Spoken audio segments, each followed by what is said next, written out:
નમસ્કાર મિત્રો, ગુજરાત ઉપર એક સાથે 3 થી લઈને 4 સિસ્ટમ સક્રિય થઈ છે, જેને લઈને ગુજરાતની અંદર 15, 16, 17 અને 18 તારીખ ભારેથી અતિ ભારે મેઘની આગાહી રહેવાની છે. તમને ખાસ અહીં નકશાની અંદર દેખાડું તો મિત્રો ખાસ તમે જોઈ શકો કે અરબ સાગરની અંદર નીચેથી એક સિસ્ટમ સક્રિય બનતી જોવા મળી રહી છે. ખાસ 16 તારીખે સાંજ સુધીમાં મિત્રો તમે જોઈ શકો ગુજરાતની અંદર, ગુજરાતની આસપાસ 4 થી 5 એક સાથે સિસ્ટમ સક્રિય થઈ છે, ચક્રવાતો આવવાના છે. ખાસ મિત્રો તમે જોઈ શકો કે 17 તારીખે અરબ સાગરમાંથી 4 થી 5 એક સાથે મિત્રો તમે જોઈ શકો કે ચક્રવાતો બની રહ્યા છે અને તે સીધા ગુજરાત ઉપર આક્રમણ કરશે, જેને લઈને સમગ્ર ગુજરાતની અંદર મેઘ લહેર જોવા મળવાની છે, આભ ફાટવાનું છે અને મેઘ તાંડવ જોવા મળવાનું છે આ 4 થી 5 દિવસની અંદર. ખાસ કરીને મિત્રો હવામાનના જાણકારો અંબાલાલ પટેલ જેવા નિષ્ણાંતોએ મિત્રો તારીખ 16 થી લઈને તારીખ 22 જુલાઈ સુધી ગુજરાતની અંદર એલર્ટ બહાર પાડ્યું છે, કારણ કે આ દિવસની અંદર ગુજરાતમાં તોફાન આવી શકે છે, દરિયા ગાંડા થઈ શકે છે. અરબ સાગરનો જે દરિયો છે ત્યાંથી મિત્રો આવવાનું છે આ તોફાન. ખાસ કરીને મિત્રો ગુજરાતની અંદર જે નદીઓ જે છે તે પણ બે કાંઠે થવાની છે અને ડેમો પણ મિત્રો છલકાઈ જાય તેવો વરસાદ તમને જોવા મળી શકે આ વરસાદના રાઉન્ડની અંદર, કારણ કે આ એક ઘાતકી અને ભયંકર વરસાદની સિસ્ટમ સક્રિય બની છે. તો મિત્રો આ વિડીયોની અંદર આપણે વિસ્તારથી ચર્ચા કરીશું આ સિસ્ટમોને લઈને. જો મિત્રો તમે આ ચેનલ પર પહેલી વાર આવ્યો તો ચેનલ સબસ્ક્રાઇબ કરી દેજો, વિડીયોને અંત સુધી નિહાળતા રહેજો, જેથી કરીને મિત્રો ખાસ કરીને દરેક વરસાદના સમાચાર તમને આ વિડીયોના માધ્યમથી મળી જાય. સાથે જ મિત્રો તમારા ગામનું નામ પણ મને કોમેન્ટની અંદર લખીને જણાવી આપજો. તો મિત્રો સૌપ્રથમ આપણે વાત કરી લઈએ તો આજે ગુજરાતમાં કેટલો વરસાદ રહેવાનો છે તેના વિશે વાત કરી લઈએ. ત્યારબાદ મિત્રો આપણે જોઈશું કે જો મિત્રો તમે 16 તારીખે આવી સિસ્ટમ જોવા મળી રહી છે, ત્યારબાદ 17 તારીખની સિસ્ટમ જોઈએ તો 17 તારીખે મિત્રો વધારે ભયંકર સિસ્ટમો સક્રિય થઈ છે. તમે જોઈ શકો અરબ સાગરની અંદર જે સીધી ગુજરાત ઉપર ત્રાટકવાની છે અને 18 તારીખે પણ મિત્રો કંઈ એવો જ હાલ જોવા મળી રહ્યો છે, ગુજરાત ઉપર એક વાવાઝોડાનો ખતરો મંડરાઈ રહ્યો છે.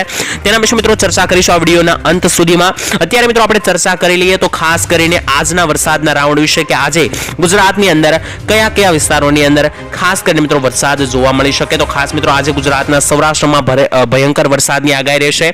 ખાસ મિત્રો સૌરાષ્ટ્રના દક્ષિણ સૌરાષ્ટ્રના જે વિસ્તારો છે જેમ કે વેરાવળ લાગુ વિસ્તારો, ઉના, મહુવા, અલંગ, વિસાવદર, ધારી, જૂનાગઢ, બગસરા, અમરેલી લાગુ જેટલા પણ વિસ્તારો છે, ગારિયાધાર, બાબરા, લીલિયા, ત્યાંથી આ બાજુ આવીએ તો મિત્રો પાલીતાણા લાગુ જે પણ વિસ્તારો છે, ઉપર જઈએ તો ભાવનગર, બોટાદ લાગુ જે પણ વિસ્તારો છે, વલભીપુર, આ દરેક વિસ્તારોમાં મિત્રો આજે મધ્યમથી લઈને એક હળવા વરસાદનો રાઉન્ડ તમને જોવા મળી શકે. ત્યાંથી મિત્રો મધ્ય સૌરાષ્ટ્ર તરફ આગળ વધીએ તો મધ્ય સૌરાષ્ટ્રમાં પણ ગોંડલ, જસદણ, રાજકોટ, શાપર, વેરાવળ, ત્યાંથી મિત્રો આગળ વધીએ તો ચોટીલા લાગુ જે વિસ્તારો છે, સાથે જ મિત્રો રાજકોટની નીચેના જે પણ કાલાવાડ લાગુ વિસ્તારો છે, આ બાજુ જામનગર સાઈડ, ધરોલ, સાવડી, આ દરેક વિસ્તારોની અંદર મિત્રો આજે હળવા વરસાદી ઝાપટાઓ તમને જે છે તે જોવા મળી શકે. ત્યાંથી ઉપર મિત્રો જોઈએ તો મોરબીમાં આજે કોઈ ખાસ પ્રકારના વરસાદની આગાહી રહેશે નહીં. નીચે આવીએ તો મિત્રો દ્વારકા લાગુ જે પણ પંથક છે, દ્વારકા, સલાયા, જામનગર, પોરબંદર, ભાંડવડ, ખંભાળિયા, આ દરેક જેટલા પણ મિત્રો વિસ્તારો છે ત્યાં હળવો મેઘ મહેર જે છે તે છાપટા તમને જોવા મળી શકે. તે સિવાય કોઈ વધારે ભારે વરસાદની આગાહી રહેવાની નથી આજે સૌરાષ્ટ્રમાં. કચ્છ વિશે મિત્રો વાત કરીએ તો આજે કચ્છમાં સિસાડગઢ, નાગવીરી લાગુ જે પણ વિસ્તારો છે, સાથે જ નળિયા લાગુ જે વિસ્તારો છે, તો તે દરેક વિસ્તારોને છોડીને આજે મિત્રો કોઈ પણ વિસ્તારમાં વરસાદની આગાહી નથી કચ્છમાં. માત્ર મિત્રો નાગવીરી, નલિયા, લખપત, માંડવી આ વિસ્તારોમાં વરસાદ આવી શકે છે. ત્યારબાદ મિત્રો મધ્ય ગુજરાતની વાત કરીએ તો મધ્ય ગુજરાતમાં પણ આજે મિત્રો વિરમગામ લાગુ જે વિસ્તારો છે, કુડા અને સુરેન્દ્રનગર લાગુ વિસ્તારો છે, ત્યાં મિત્રો આજે હળવો વરસાદ જોવા મળશે. ત્યારબાદ જ્યાં અમદાવાદ, કપડવંજ, લુણાવાડા, ગોધરા, દાહોદ, નડિયાદ અને ધોળકા લાગુ વિસ્તારો છે ત્યાં મિત્રો મધ્યમથી ભારે વરસાદની આજે જે છે તે મિત્રો આગાહી રહેવાની છે, કારણ કે અહીં મિત્રો વરસાદની સિસ્ટમ સક્રિય થતી બની રહી છે. ઉત્તર ગુજરાતમાં પણ મિત્રો મહેસાણા, પાલનપુર, ખેડબ્રહ્મા, હિંમતનગર અને આબુ અંબાજી રોડમાં કોઈ ખાસ વરસાદની આગાહી નથી, આજે ઝાપટાઓ પડી શકે છે. બાકી મિત્રો ડુંગરપુર લાગુ જે વિસ્તારો છે, સાથે જ નીચે જોઈએ તો મિત્રો લુણાવાડાથી ઉપરના પણ જે મિત્રો ઉત્તર ગુજરાતના વિસ્તારો છે જેમ કે મિત્રો અહીં મંડળી, મોડાસા, માલપુર, હિંમતનગર, પ્રાતિંજ, માણસા, આ દરેક વિસ્તારોની અંદર સાથે જ વડનગર અને ગાંધીનગરની અંદર વરસાદી ઝાપટાઓ જોવા મળી શકે. બાકી મિત્રો ઉત્તર ગુજરાતમાં આજે હળવા વરસાદના ઝાપટા જોવા મળી શકે છે. દક્ષિણ ગુજરાતમાં જોઈએ તો આજે દક્ષિણ ગુજરાતમાં વરસાદની આગાહી રહેશે, જેમાં વડોદરા, આણંદ, બોડેલી, ચાંપાનેર, જસદણ, ત્યાંથી મિત્રો નીચે આવે તો રાજપીપળા, ભરૂચ, જંબુસર, આ દરેક વિસ્તારોની અંદર ભારે વરસાદ રહેશે. ત્યાંથી પણ નીચે આવે તો દહેજ, સુરત, વ્યારા અને નવસારી, બારડોલીની આસપાસ હળવા વરસાદના ઝાપટાઓ તમને જોવા મળી શકે. મધ્યમથી ભારે વરસાદની આગાહી છે। આહવા અને ડાંગની અંદર પણ મિત્રો તમે જોઈ શકો કે એક વરસાદની સિસ્ટમ બની રહી છે, જેને લઈને ત્યાં મિત્રો ભારે વરસાદ આજે જોવા તમને મળી શકે છે। હાલ મિત્રો આજના વરસાદની માહિતી વિશે આપણે વાત કરી લીધી। હવે મિત્રો આપણે ચર્ચા કરીશું તો જે ભયંકર સિસ્ટમો બની રહી છે 15 તારીખ બાદ તેના વિશે।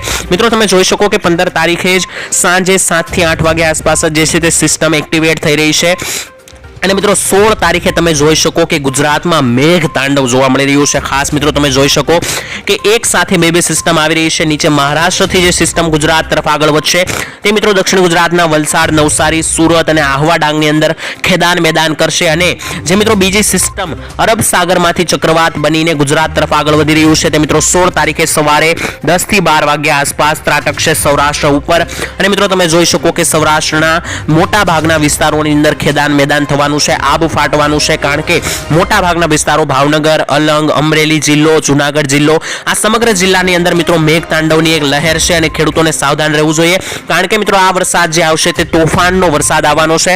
સાથે જ મિત્રો 16 તારીખે જે મિત્રો સિસ્ટમ એક્ટિવેટ થાય છે તે મિત્રો 17 તારીખે વધારે રૌદ્ર સ્વરૂપ લેશે, કારણ કે 17 તારીખે મિત્રો તમે જોઈ શકો કે અરબ સાગરમાં કેવી હલચલ જોવા મળી રહી છે। ખાસ મિત્રો તમે જોઈ શકો અરબ સાગરની અંદર એક સાથે 1, 2, 3, 4, 5 જેટલા મિત્રો જે છે તે એક સાથે ચક્રવાત બની રહ્યા છે, જે મિત્રો સીધા ગુજરાત ઉપર એન્ટ્રી લેશે અને ગુજરાતના મોટા ભાગના વિસ્તારોની અંદર ખેદાન મેદાન કરવાના છે।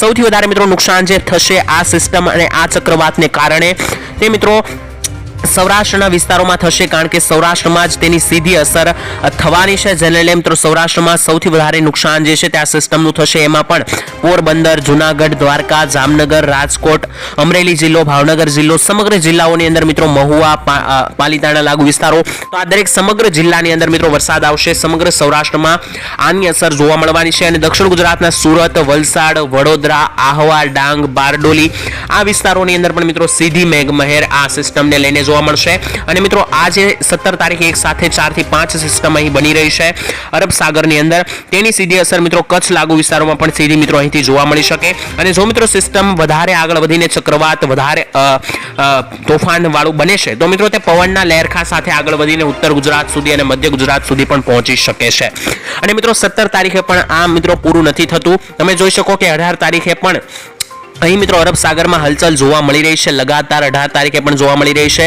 19 તારીખે પણ મિત્રો જે છે તે આ હલચલ જે છે તે કચ્છ બાજુ આગળ વધી રહી છે, તો 17, 18 સૌરાષ્ટ્ર અને 19 તારીખે કચ્છ તરફ આગળ વધીને તમે જોઈ શકો કે કચ્છમાં મેઘતાંડવ ફરી એકવાર થશે। આ દરેક સિસ્ટમ અને ચક્રવાતને લઈને મિત્રો ગુજરાતના જે છે તે 7 થી 8 ઇંચ જેટલો પણ વરસાદ જે છે તે દરેક જિલ્લાઓની અંદર આવી શકે, બની શકે કે 10 ઇંચ જેટલો પણ વરસાદ તમને જોવા મળી જાય। ખાસ કરીને મિત્રો આ વરસાદના સિસ્ટમોને લઈને મિત્રો હવામાન પણ એલર્ટ બન્યું છે અને ખાસ તો મિત્રો તમને આપને જણાવી દઈએ કે હવામાન ખાતાના જે પણ જાણકારો છે પરેશભાઈ ગોસ્વામી, અંબાલાલ પટેલ, તેમણે પણ મિત્રો આગાહી કરી દીધી છે કે સાવધાન રહેવાની જરૂર રહેશે, કારણ કે પરેશ ગોસ્વામીએ પણ જણાવ્યું છે કે 16 થી લઈને 30 જુલાઈ સુધી સિસ્ટમ એક્ટિવેટ થઈ રહી છે, જેને લઈને ગુજરાતમાં ભારે વરસાદનો રાઉન્ડ જોવા મળશે। અમદાવાદના મિત્રો આસપાસના વિસ્તારોમાં પણ વરસાદ જોવા મળશે। અંબાલાલ પટેલે પણ મિત્રો આગાહી કરતા જણાવ્યું છે કે 16 થી લઈને 22 થી 23 જુલાઈ સુધી ગુજરાતમાં આભ ફાટવાનું છે, જેને લઈને મિત્રો વીજળી સાથે ભારેથી અતિભારે વરસાદ જોવા મળવાનો છે। તો મિત્રો ગુજરાતમાં કઈ કઈ જગ્યાએ કેટલો વરસાદ પડે છે જેના વિશે વાત કરી લઈશું આગામી વિડીયોની અંદર। મિત્રો સમગ્ર સમય દરમિયાન મિત્રો હું જે છે તે તમને આ ચેનલના માધ્યમથી સમાચાર પહોંચાડતો રહીશ કે કઈ જગ્યાએ કેટલું નુકસાન થવાનું છે। તો મિત્રો તે દરેક સમાચાર તમારે જો મેળવતા રહેવા હોય તો આ ચેનલને સબસ્ક્રાઇબ કરી દેજો, જેથી કરીને મિત્રો તમને દરરોજના સમાચાર જે છે તે મિત્રો આ ચેનલના માધ્યમથી મળી જાય। સાથે તમારા ગામનું નામ પણ કોમેન્ટમાં લખીને જણાવી આપજો। તો મિત્રો હાલ આજ માટે આટલું જ રાખીએ છીએ, રજા આપશો, ધન્યવાદ, જય માતાજી।